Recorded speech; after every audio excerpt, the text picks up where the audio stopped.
Human Design värav 8 transiit on käimas, tegelikult on juba paar päeva käimas olnud ja üsna mitu päeva on veel ees. Oleneb nüüd, millal sa seda kuuled. Aga täiega loodan, et panustamise värav on sinu jaoks juba nähtavale toonud sinu enda originaalsuse ja muuhulgas ka selle, millistes valdkondades või inimeste keskel sinu originaalsust ja sinu loomingulist panust kõige enam hinnatakse. Ja ma olen täiesti kindel, et sa oled elu vältel kogenud seda sügavat sisemist teravat valu, kui sa päriselt tahad kedagi aidata, tahad kuidagi panustada tema loomingulisesse projekti või tema heaolusse või tema edenemisesse. Ja siis see inimene lihtsalt võtab sind ja seda, mida sa teed, täiesti iseenesestmõistetavalt. Ja see on nagu retsilt suur valu ja seal on hästi suur oht hakata üle panustama. Nii-öelda kellegi sellist armastust või tunnustust või heakskiitu välja teenima. Andma rohkem ja rohkem ja rohkem, saamata aru, et aga ma lihtsalt tambin kogu oma väärtuslikku eluenergiat ja aega ja võib-olla isegi raha tühja musta auku. Ja kui nüüd see transiit toob sinu jaoks mingisuguse sellise koha nähtavale, siis on aeg ära lõpetada. Lihtsalt öelda, et okei, davai. Ma aktsepteerin seda kogemust sellisena, nagu see on, ma liigun nüüd edasi.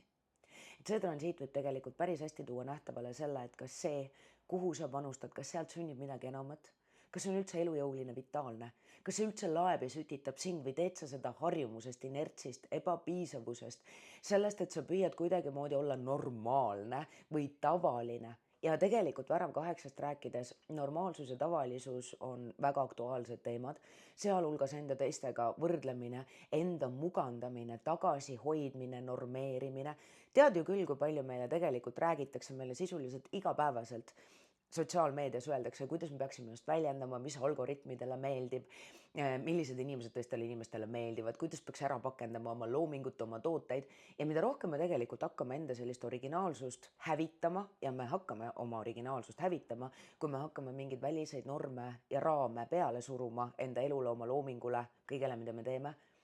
Et me oleme ümbritsetud sellest. Igal nurgal keegi ütleb, et kuidas midagi õigesti teha, mis on normaalne, mis on trendikas, mis on populaarne.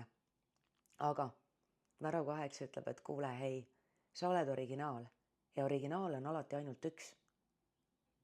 Ja kui hea koopia ka ei oleks, siis koopias ei ole mitte kunagi sedasama energiat sees, mis on originaalis.